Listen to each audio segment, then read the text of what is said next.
থেকে ঘুরান। আমাদের ভাইদের গায়ে হেসে হাত দিচ্ছে, আমাদের ভাইরা রক্তাক্ত। এই প্রশ্নের জবাব চাই প্রশাসনের কাছে, এই প্রশ্নের জবাব চাই। আজ আমাদের ভাইরা কেন আহত? একটা যৌক্তিক আন্দোলনে কেন আহত হবে? একটা যৌক্তিক আন্দোলনের জন্য কেন রক্তাক্ত হবে?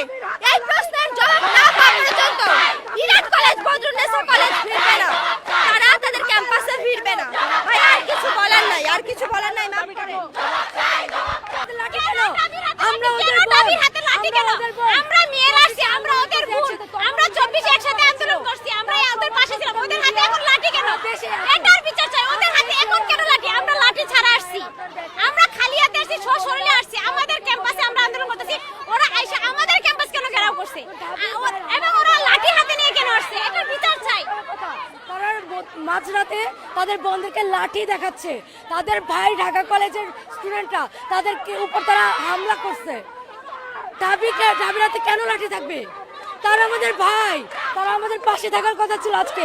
আজকে কেন তারা লাঠি দেখাবে? আমরা সমঝোতা করে যাই করি, আগে আমাদের একটাই দাবির যে ভাইয়েরা আমাদের বন্ধুকে ভয় দেখাচ্ছে, আমাদেরকে ভয় দেখাচ্ছে লাঠি নিয়ে, তারা শান্তিপূর্ণভাবে নীলক্ষেত মোড় এলাকা ছাড়ুক। ইডেনকে তারা এভাবে ভয় না দেখে লাঠি পেটা করবে, এসব হুমকি না দিয়ে আপনাদের সামনে দিচ্ছে, আপনারা কিন্তু সাক্ষী। আপনাদের সামনে কিন্তু ওরা লাঠি নিয়ে আসছে তেরে, এটার সাক্ষী আপনারা সবাই। আর আমরা কিন্তু দেখাচ্ছি না। ওরা শান্তিপূর্ণভাবে এখান থেকে চলে যাক, আমাদের বোনদের মান সম্মান আছে। ওরা পড়াশোনা বাদ দিয়ে, আমাদের পরীক্ষা চলছে, আমরা সবাই বের হয়ে চলে আসছি, শুধুমাত্র আমাদের ভাই শিক্ষার্থী ভাইয়ের উপর হামলা করেছে।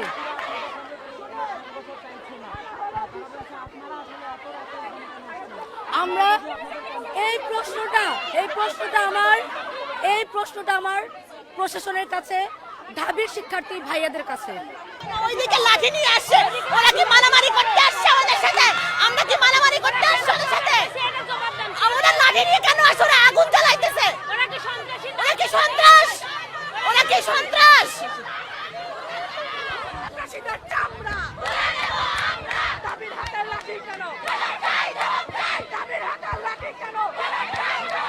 দাবির হাতে লাঠি কেন? মারলি কেন?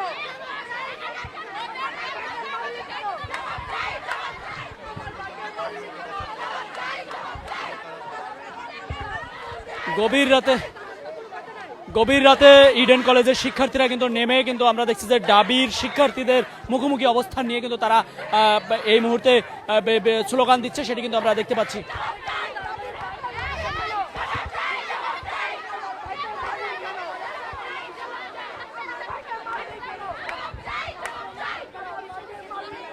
তারা আবার অবস্থান নিচে, তারা হল থেকে কিন্তু বেরিয়ে এসে ঢাকা বিশ্ববিদ্যালয়ের শিক্ষার্থীরা তারা কিন্তু অবস্থান নিয়ে তাদেরকে ধাওয়া পাল্টা দেওয়া, এভাবে কিন্তু শুরু হয়েছে বেশ কয়েক দফায় ধাওয়া পাল্টা দেওয়া। তবে বেশ কয়েকবার সাত কলেজের শিক্ষার্থীরা ভিতরে কিন্তু প্রবেশ করছিল।